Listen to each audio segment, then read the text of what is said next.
पाकिस्तान में पिछले 2 दिनों से एक कीवर्ड तैर रहा है। कीवर्ड है गंदा बच्चा, और ये जिनके लिए इस्तेमाल किया जा रहा है उनका नाम है नवाज शरीफ, पाकिस्तान के पूर्व प्रधानमंत्री। ये क्यों किया जा रहा है, क्यों वायरल हो रहा है, इसके पीछे एक बड़ी लंबी कहानी है। दरअसल एक राजा हैं जिनका नाम है आसिम मुनीर। आसिम मुनीर पहले अघोषित राजा थे, अब उनको घोषित राजा बनने की एक सनक सवार हो गई है, जिसके लिए उन्होंने पाकिस्तान के संविधान में भी संशोधन करा दिया था। चूंकि शहबाज शरीफ प्रधानमंत्री हैं, उन्हें ये नोटिफिकेशन जारी करना था और साइन भी उन्हीं के लगने थे, और आखिरी मौके पर शहबाज शरीफ फरार हो गए। उन्होंने बहुत कोशिश की कि किसी तरह आसिम मुनीर को घुमा सकें, लेकिन ऐसा हो नहीं सका। आखिरकार बीते रोज ये नोटिफिकेशन जारी हुआ और राजगद्दी इस तरह से आसिम मुनीर के खाते में चली गई। आसिम मुनीर पाकिस्तान के CDF बन गए हैं, यानी कि चीफ ऑफ डिफेंस फोर्सेस। ये एक तरह की, कहने को तो संवैधानिक ताकत है, लेकिन ये ताकत सर्वे सर्वा बना देती है। दरअसल इसमें बहुत सारे न्यूक्लियर ताकत है, जो अब शहबाज शरीफ की मंजूरी तो रहेगी, लेकिन कंट्रोल उस पर पूरा आसिम मुनीर का रहेगा। इसको जानने के लिए हम चलेंगे कर्नल दिनेश नैन के पास। सर, बहुत बहुत स्वागत है आपका वन इंडिया के साथ। जी सर, पाकिस्तान में क्या फिर से याहिया खान वाला दौर लौटेगा या परवेज मुशर्रफ वाला, क्योंकि ये अघोषित तख्ता पलट है? देखिए सिद्धार्थ, पाकिस्तान के लिए कोई नई बात नहीं है। अगर हम 1947 से लेके अब तक देखें तो यहाँ लोकतंत्र रहा ही कहाँ है। जी, यहाँ पे जब भी लोकतंत्र मजबूत होने की बात हुई है तो कभी याहिया खान आ जाते हैं, कभी जियाउल हक आ जाता है, कभी जनरल परवेज मुशर्रफ आ जाते हैं, कभी अयूब और खान आ जाते हैं। अभी आसिफ मुनीर आ गया है। जी, अब लियाकत खान से लेके और बेनजीर भुट्टो तक, बीच में जुल्फिकार अली भुट्टो को जिसको फांसी चढ़ाया गया था।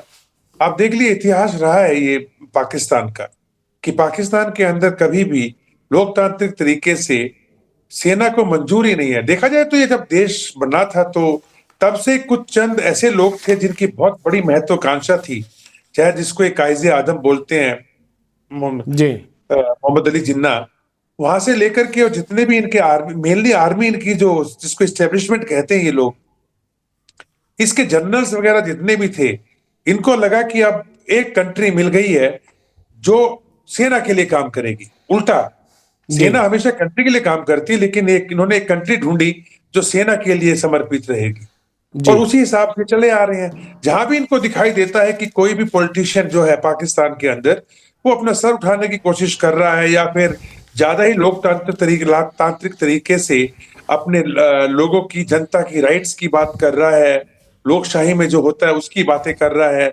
सेना को जो है थोड़ा बहुत लेट डाउन करने की कोशिश कर रहा है, उसी टाइम उसका तख्ता पलट हो जाता है।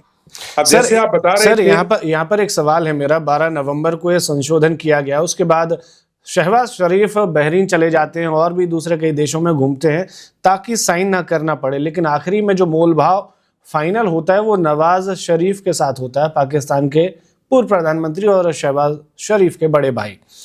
ये मोल भाव में कहीं ना कहीं शहबाज शरीफ और नवाज शरीफ दोनों की हार होती है, या फिर ये कह सकते हैं कि तख्ता पलट के डर से उन्होंने मुनीर के सामने सरेंडर कर दिया।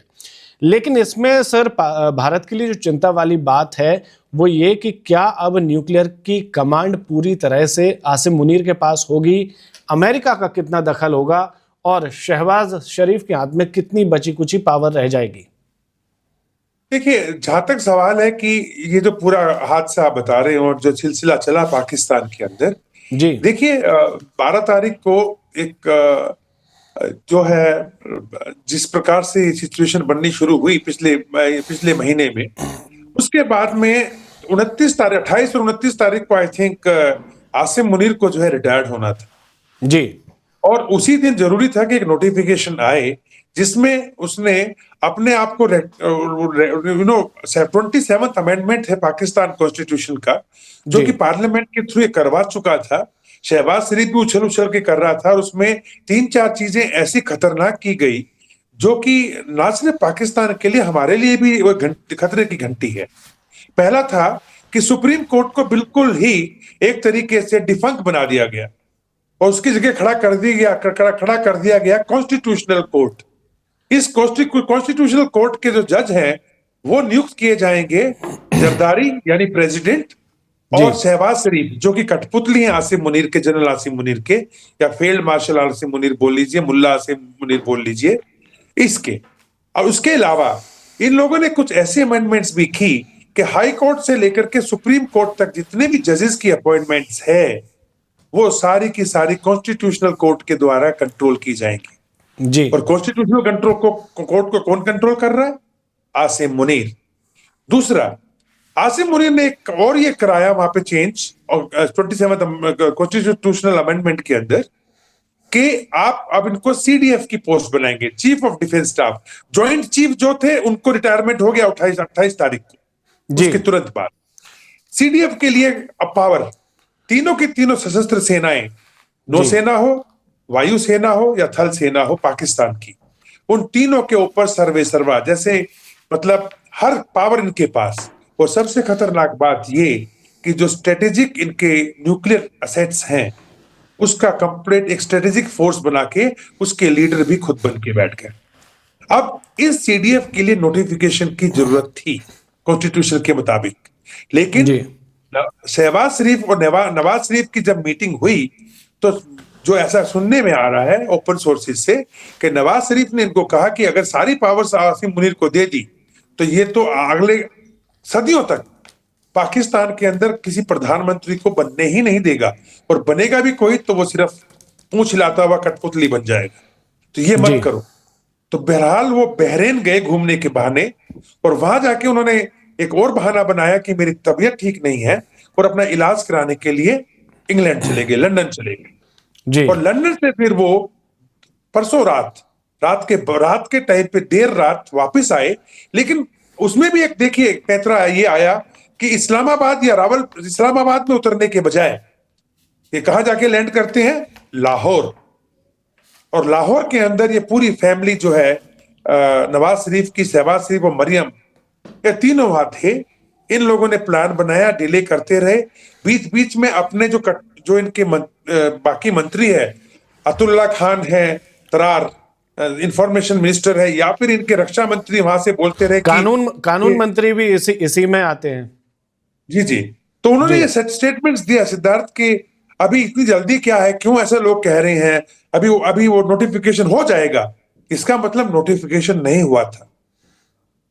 तो अगर ये बन जाते हैं तो मेन खतरा बेसिकली 27 नवंबर के बाद यानी कि 28 नवंबर से लेकर और 4 दिसंबर तक आसिम मुनीर बेरोजगार थे। बिल्कुल अभी भी बेरोजगार ही है। नहीं सर, अब तो उनका नोटिफिकेशन जारी हो गया है। देखिए अभी वो नोटिफिकेशन आप उसको लीगल कैसे मानेंगे? सर वहां की भाषा में तो यही लीगल है। देखिए देखा जाए तो लीगल नोटिफिकेशन 29 से तक आ जाना चाहिए था। उसके बाद तो नोटिफिकेशन का कोई मतलब नहीं बनता है, वो गैप इन सर्विस आ जाएगा ना। गैप इन सर्विस बहुत बड़ी चीज है। बेसिकली ये इलीगल उनकी रिक्रूटमेंट हो गया। तो इस बात को अब जो आर्मी कमांडर्स है पाकिस्तान आर्मी के या कोर कमांडर्स हैं वो कैसे देखते हैं और कैसे उठाते हैं? क्योंकि देखिए इनकी सेना के अंदर भी काफी हद तक एक दूसरे के साथ मनमुटाव है, ग्रुपिज्म है, चाहे वो फैज हमीद के टाइम से हो, जनरल फैज हमीद, और या फिर अभी हाल ही में जब से कुछ अफसरों ने चिट्ठी भी लिखी थी आसिम मुनीर को कि आप ऐसे व्यवहार ना करें, हमारी सेना की छवि खराब हो रही है आपके कुछ व्यवहार से। काफी लोगों पे एक्शन भी लिया गया था। बहरहाल ये इसकी डिटेल में जाने के बजाय मैं ये कहना चाहूंगा कि मैं मानता हूं कि ये ब्रेक इन सर्विस है कि रिटायर हो चुके हैं 29 ऑफ लास्ट मंथ नवंबर को आसिम मुनीर जी। ये इनको आगे ब्रैकेट में RETD रिटायर्ड लिखना पड़ेगा रैंक के साथ। लेकिन अगर ये बोलते हैं मुझे आप CDF दोबारा से बना दो, तो क्या उस अमेंडमेंट के अंदर जो 27th अमेंडमेंट है सिद्धार्थ, उसमें क्या ये लिखा है कि रिटायर्ड ऑफिसर को भी आप CDF बना सकते हैं कि नहीं बना सकते? ये तो बड़ी बात है। रिटायर्ड है जी, ये बड़ी बात है सर। एक आखिरी सवाल मेरा आपसे है, उसके बाद मेरे एडिटर यहाँ से टेक ओवर करेंगे आपके साथ। 44 अमेरिकी सांसदों ने आसिम मुनीर की इस ताजपोशी पर आपत्ति जताई है, क्या इससे फर्क पड़ेगा? डेफिनेटली पड़ेगा।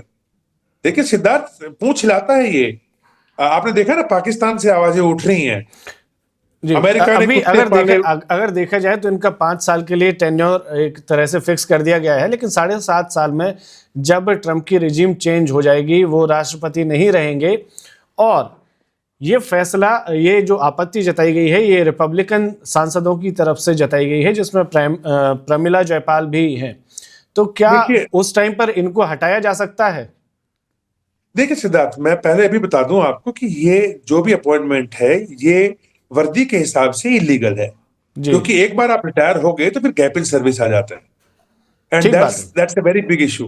गैप इन सर्विस अब आप इस मुल्ला असीम मुनीर के अलावा और कौन क्लियर कर सकता है उसको? और ऊपर तो कोई है नहीं। प्रेसिडेंट जो है जरदारी साहब जो है, वो तो उनके तो हाथ कटे हुए हैं जब से 27th अमेंडमेंट उन्होंने साइन किया है। जी, वो पार्लियामेंट की तरफ से बन गए। सबसे बड़ी खतरे की बात मैं सिर्फ आपको यहां बताना चाहूंगा, अमेरिका के पॉइंट ऑफ व्यू के साथ में भी उनके 41 के करीब रिपब्लिकन जो है, उन्होंने रेज किया ये इशू कि डोनाल्ड ट्रंप जो चाह रहे हैं कि आसिम मुनीर को मोहरा बना के और वो बगराम एयरबेस को अपना जो तालिबान है अफगान तालिबान जो है उनकी रिजिम को चेंज कर दें। उनके ऊपर तभी ये अटैक हुए हैं, तभी ये सब इन्होंने एक्सपेरिमेंट करने की, एडवेंचरिज्म करने की कोशिश की है, और जो इनको महंगी पड़ेगी अभी, क्योंकि डुरन लाइन के ऊपर अभी पूरा अफगानिस्तानी सेना आ चुकी है। तो ये थे कि भाई चलो अमेरिका के ट्रिप्स को ना जाना पड़े अफगानिस्तान में, और ये काम बगराम एयरबेस का लेकर के ईरान के खिलाफ जो यूज करना चाह रहा था अमेरिका, वो पाकिस्तान के आसिम मुनीर दे दे। लेकिन इसके बदले में आसिम मुनीर को सारी छूट दी गई, आप ये भी कर सकते हो, सीडीएफ भी बन सकते हो, ये भी करो, इमरान के साथ जो करना है वो करो, ये सब कुछ दे दिया। लेकिन इतना आसान है नहीं, क्योंकि जब सेना के अंदर ही, जैसे मैंने आपको बताया, इनके डिफरेंसेस हैं आपस में, तो कहीं ना कहीं से ये मलबा उठेगा जरूर। और रही बात हमारे को खतरा क्या है, हमारे को असली खतरा ये है सिद्धार्थ, कि हाल ही में पिछले महीने ये खबर आई थी कि Islamic State of Khorasan province जो है, जो कि ISKF, जो कि आपके अफगानिस्तान के अंदर जिसका बेस है लंगरहार प्रोविंस के अंदर, वहां पे लश्कर तैयबा के पिछले कई सालों से उनके साथ में संबंध है। लश्कर तैयबा के लोग उनके साथ में काम करते आए हैं, और हाल ही में ISI ने, जो ISI है आपकी पाकिस्तान आर्मी की इंटेलिजेंस, उसने जी Islamic State of Khorasan province के मैंगल साहब को और अस्पाक जो है लश्कर तैयबा का लीडर, इनको बुलाया था खैबर पख्तूनख्वा में, और वहां पे ट्रेनिंग कैंप खुलवाया इनका। जी। और दूसरा, ऑपरेशन सिंदूर के टाइम हमने देखा, इसमें कोई दो राय नहीं है कि जो मरकज ए सुभान अल्लाह था इनका भावलपुर के अंदर जैशे मोहम्मद का, वहां पे हो, या फिर आपका लश्कर तैयबा के लोग जो मारे गए थे मुरीद के अंदर, वहां पे आपने देखा कि कितनी बेशर्मी के साथ जनाजा नमाज पढ़ी जा रही थी एक आतंकवादी के द्वारा, और उसी के साथ साथ में सभी जनाजों को कंधा दे रहे थे सेना के, रेंजर्स के बड़े बड़े अधिकारी। यानी इनमें कोई डिफरेंस नहीं है। और अगर मुल्ला आसिम मुनीर अगर अब CDF बन जाता है, तो उस एंगल से अगर हम देखना चाहें इसको, तो ना सिर्फ अफगानिस्तान के लिए बल्कि भारत के लिए भी ये आतंकवादी एक संगठन बनेगा, टॉप से लेके नीचे तक। जी सर, बहुत बहुत शुक्रिया। यहाँ से हमारे एडिटर आपके साथ कंटिन्यू करेंगे। हमें ये सेशन मैं आपसे यहीं से इजाज़त लेना चाहूँगा, और मैं दर्शकों से चाहूँगा कि उनकी इस बारे में, आसिम मुनीर की जो ये नियुक्ति हुई है CDF के पद पर, इसके बारे में उनकी क्या राय है, हमें कमेंट में ज़रूर बताएं, और अपने सवाल हमें भेजते रहें। Subscribe to One India and never miss an update. Download the One India app now.